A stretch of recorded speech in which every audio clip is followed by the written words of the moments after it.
curieux, qui a l'air bizarre et qui recouvre en vérité beaucoup de monde.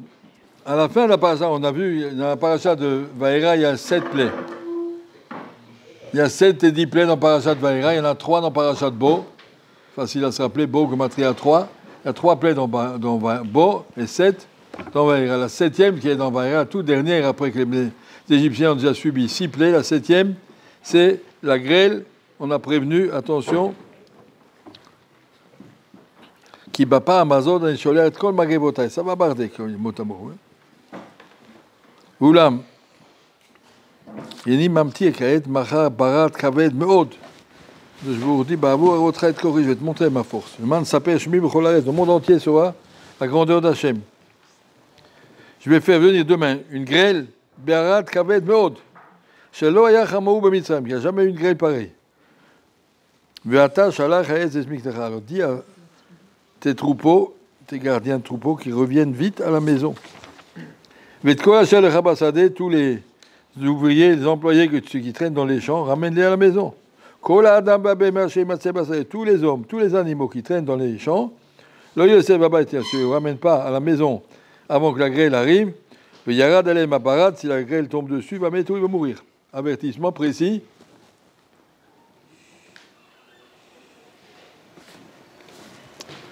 Et alors, quelle est la conséquence? Comment les Égyptiens ont réagi quand Moshe Rabbeinu l'a annoncé une catastrophe pareille? On les a prévenus, rangez s'il vous plaît, ramenez vos ouvriers, vos employés, vos animaux, laissez-les pas dans les champs. Il y a eu deux psukim. Hayaret Dvar Hashem, l'Égyptien qui a eu peur de la parole d'Hachem, et Avdei Paro parmi les serviteurs de Paro. Henizit Avaz Vikneu, il a fait rentrer ses Avadav et ses troupeaux, ses Avadim et ses troupeaux, vers la maison. Vachelo Sam Libo Dvar Hashem, celui qui n'a pas pris à cœur la parole d'Hachem, il a laissé ses Avadim et ses troupeaux dans les champs. Alors il y a ici un premier point d'interrogation. Il y a deux psukim. Il y a celui qui était Yared Hashem, c'est l'Osam Libo Dvar Hashem. Il y a un qui craint Hashem, pas marqué l'autre qui ne craint pas. Pas marqué qui ne croit pas. L'Osam Libo. Je m'en fiche en français. J'ai autre chose à faire, j'ai pas le temps. L'Osam Libo, il n'a pas pris à cœur. On te prévient, oui, non, c'est bon, je sais pas. Ça veut dire que le contraire de Yirat Shamayim, c'est pas celui qui n'a pas Yirat Shamayim. Je vous ai raconté, je crois, un Rav qui a fait un chiour, Rav Zer, je crois que c'était Rav Zer, dans un nouveau quartier, il a intéressé tous les jeunes qui traînaient dans les rues le Shabbat. Il a dit, venez, on va faire un petit chiour. Et finalement, il y a eu beaucoup de monde qui sont venus. Et de là, il a commencé sa yeshiva. En tout cas, c'est une maman qui l'a attrapé dans la rue, une de ces voyous-là. Si vous continuez ce truc-là, moi, j'y crois pas à toutes vos bêtises. Très agressive. Le monsieur lui a dit, madame, venez avec moi à la choule. J'ouvre le Sefer Torah et dis devant le Sefer Torah, je ne crois pas à toutes ces bêtises. Qu'est-ce qu'elle a répondu? Ah, ça, j'ai trop peur. Oui, tu sais la vérité, mais tu n'as pas la force tu n'as pas envie d'obéir, mais c'est pas que tu ne sais pas. Le contraire de Yared Dvar Hashem, c'est pas qu'il n'est pas Yared, tout le monde sait exactement, Shem Melech, Hashem Malach, Hashem Milon, tout le monde le sait. Mais Mizar, Shem Meshad, Mevo, Meoulal, Shem Mashad. D'un bout à l'autre du monde, tout le monde sait la grandeur d'Akadosh Baruch. Personne qui conteste. Seulement, ils n'ont pas envie de se reconnaître, parce que si je reconnais, si c'est vrai, alors je suis obligé d'arrêter toutes mes bêtises. Je n'ai pas envie d'arrêter mes bêtises. Alors, j'ai pas envie, alors j'ai dit non. Je demande à quelqu'un qui fume, pourquoi tu fumes? C'est très dangereux. Ouais, c'est dangereux, mais j'ai pas envie d'arrêter. Pas parce qu'il dit que c'est pas vrai. Il n'a pas fait des recherches. Ouais, il se dit, non, ben, c'est bon. Le contraire de Yared Dvar Hashem, c'est l'Osam Libo. Mais regardez maintenant le Chizkouni, pas le Chizkouni, le Rav Al-Shir. Il va un peu plus loin. Il n'y a pas marqué à Yared Hashem. Aucun des Égyptiens était Yaré Hashem qui crée un Kadosh Baruch qui a réfléchi la grandeur d'Hachem. C'est Hachem qui a Melech, Hachem Malach, Kadosh Baruch. Il gère chacun de mes pas, chacune de mon battement de cœur, ça vient d'Akadosh Baruch personnellement. Ah, pas Yaré Hashem, Dvar Hashem. J'ai peur de cette parole puisque j'ai vu que c'est déjà réalisé 6 fois, les 6 premières plaies. Tout ce que Moshe a dit, c'est arrivé. Alors arrive la 7e, j'ai peur que ça m'arrive, c'est tout. Ah, Yaré, Dvar Hashem, il a eu peur. Aucun n'est arrivé à Dagadir Shamayim. Mais il a peur de la punition.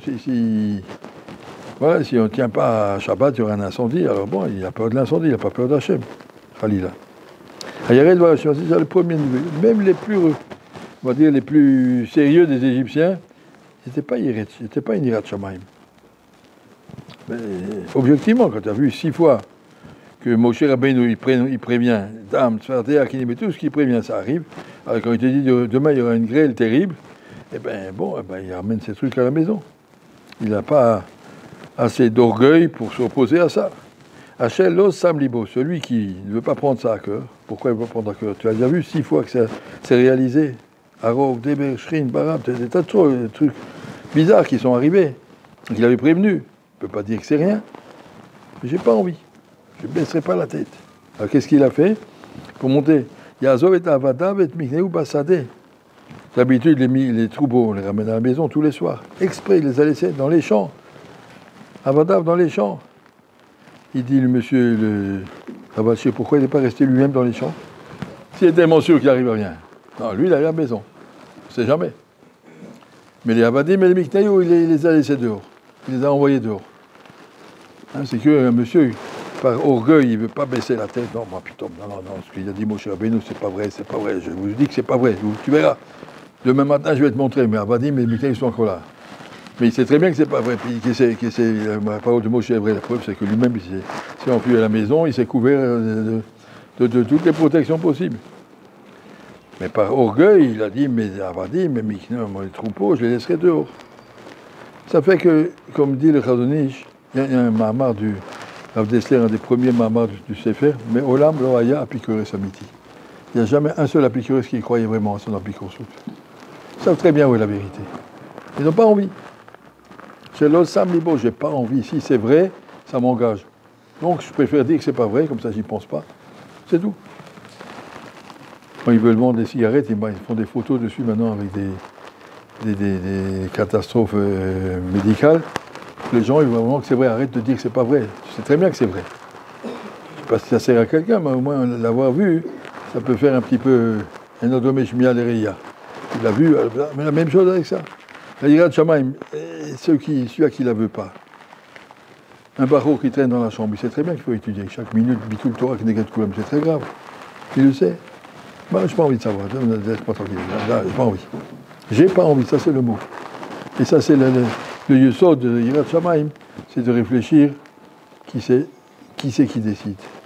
Si tu as envie, si tu n'as pas envie, c'est ça qui va décider, ou si c'est la volonté d'Akadosh Baruch qui est plus grande que toi, et tu sais très bien qu'il faudra rendre des comptes, chacun le sait, tu dois rendre des comptes sur chaque parole, sur chaque pensée, sur chaque acte, tout est compté.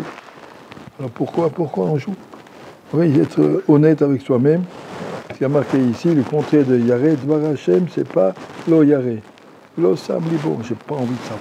J'ai pas envie de faire attention.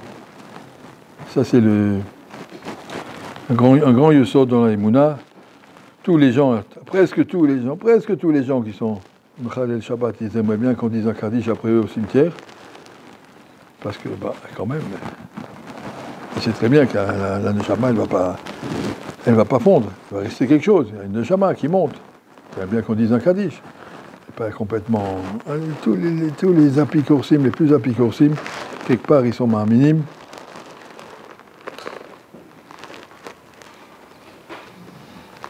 Et donc, voilà ce qu'on peut apprendre de ce passage.